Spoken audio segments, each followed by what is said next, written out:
Kay Baby Jesus, may munting regalo ako. Ang mabuting balita ng Panginoon ayon kay San Mateo. Si Jesus ay pinanganak sa Bethlehem ng Judea noong kapanahunan ni Haring Herodes. Dumating naman sa Jerusalem ang ilang pantas mula sa silangan at nagtanong-tanong doon, nasaan ang ipinanganak na hari ng mga Hudyo? Nakita namin sa silangan ang kanyang tala at naparito kami upang sambahin siya. Nang mabalitaan ito ni Haring Herodes, siya'y naligalig. Gayon din ang buong Jerusalem, kaya tinipon niya ang lahat ng punong saserdote at mga eskriba sa Israel at tinanong sa kanila kung saan ipinanganak ang Mesiyas. Sa Bethlehem po ng Judea, tugon nila. Ganito ang sinulat ng propeta.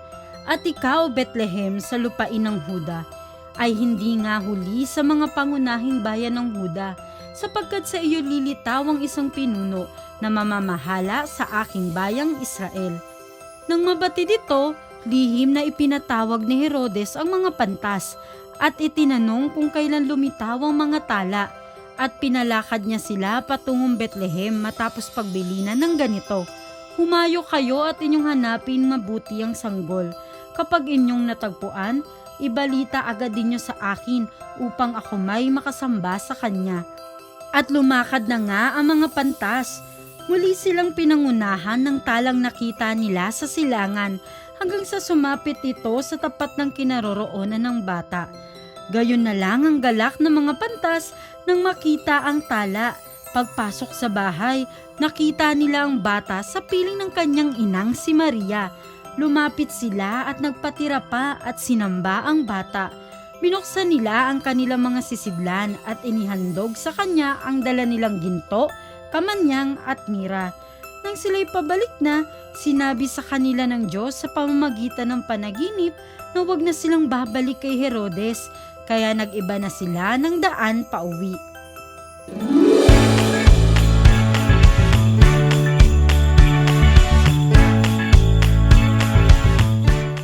Bata, ngayon ay pinagdiriwang natin ang dakilang kapistahan ng pagpapakita ng Panginoon o ang tinatawag nating Epipanya. Sa araw na ito, inaalala natin ang pagdating ng 3 pantas o 3 haring mago sa sabsaban upang sambahin ang sanggol na si Kuya Jesus. Ipinapakita sa atin ang pagdiriwang na ito, mga bata, na si Kuya Jesus ay hindi lang dumating para sa iisang bansa o grupo ng tao, kundi para sa ating lahat. Bata man o matanda, mayaman man o mahirap, taga-ibang lugar man o hindi, si Kuya Jesus ay regalo ng Diyos Ama sa atin at tagapagligtas ng buong mundo. Nabanggit natin ang regalo, mga bata. Bagamat si Kuya Jesus ay regalo sa atin ng Diyos Ama, siya din naman ay nakatanggap din ng mga regalo sa ating binasang kwento. Ang mga mago ay nagregalo ng ginto. Dahil si Kuya Jesus ay tunay na hari, nagbigay din sila ng kamanyang na siyang sinusunog tuwing may pagsamba bilang pagpapakita na si Kuya Jesus ay tunay na Diyos. At naghandog din sila ng mira, isang mabangong langis na nakakatulong sa pagpapagaling. Ang mira ay sumisimbolo ng pagmamahal, pag-aaruga at paghahandog ng buhay ng batang Jesus sa hinaharap. Ngayong kaarawan ni Kuya Jesus, may regalo ka rin ba sa kanya? Mahalaga ang mga regalong ating nabanggit, mga bata, pero tandaan natin na hindi kailangan ni Kuya Jesus ng mamahaling bagay o regalo para maging masaya siya. Ang pinakagusto niya at tiyak na ikakatuwa niya ay ang regalong galing sa isang mabait at malinis na puso. Kaya ngayong Pasko, mga bata, huwag sanang tayo lang ang tatanggap ng mga regalo.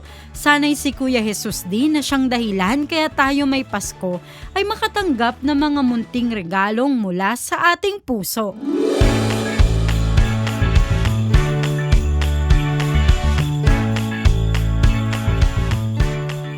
Anong munting regalo ang maaari nating ibigay kay Baby Jesus ngayong kanyang kaarawan? Una, gawin ang tama kahit mahirap. Kinikilala natin si Kuya Jesus bilang hari ng ating puso kapag pinipili at sinusunod natin ang kanyang aral at turo para itong ginto na iniaalay natin sa kanya. Ikalawa, mahalin si Kuya Jesus. Ipadama natin ang pagmamahal kay Kuya Jesus tuwing nagsisimba tayo linggo-linggo, kumakanta at sumasagot sa misa, o kaya'y laging nagdarasal at nagpapasalamat. Ito ang kamanyang na naihahandog natin sa Kanya bilang ating Diyos. At ikatlo, tumulong sa mga nangangailangan, ang pagtulong sa gawaing bahay at nag-aalaga sa may sakit o ng kapatid nang walang hinihintay na kapalit. Ito ang handog natin sa Kanya, parang katumbas ng pagbibigay ng mira kay Kuya Jesus, isang regalo ng pagmamahal mula sa ating puso.